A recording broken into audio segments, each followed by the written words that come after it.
আসসালামু আলাইকুম। Welcome to Khalil Rahman YouTube channel. প্রিয় শিক্ষার্থী বন্ধুরা, আজকে আলোচনা করছি ষষ্ঠ সপ্তাহের অ্যাসাইনমেন্ট নিয়ে। নবম শ্রেণী হাদিস শরীফ। আমরা প্রথমে একটু প্রশ্নের দিকে লক্ষ্য করি। প্রশ্নে কী দেওয়া আছে একটু দেখি। হ্যাঁ, ভিডিও স্ক্রিনের প্রশ্নটি দেখতে পাচ্ছ। এবার শিরোনামটা শুনে রাখো।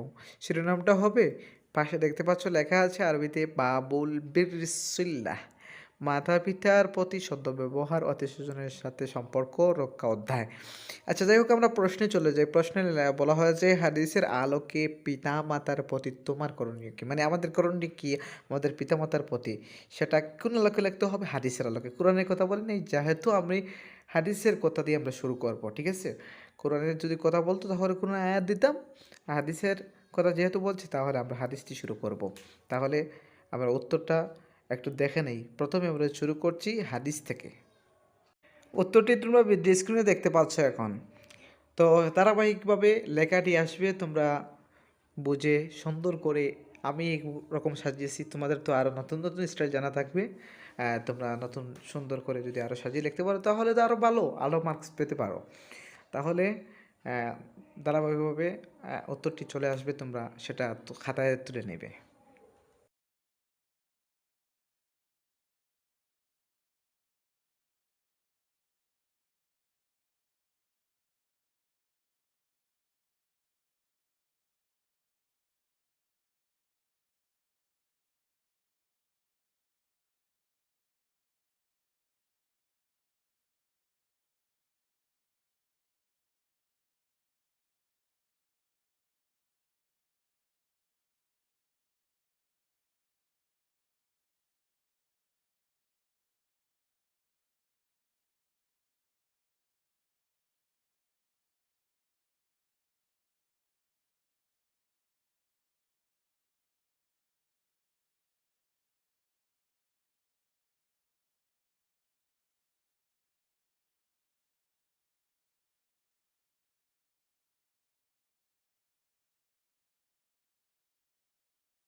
সপ্তম সপ্তাহের অ্যাসাইনমেন্ট সবার আগে এই চ্যানেলে দেওয়া হবে। ধন্যবাদ।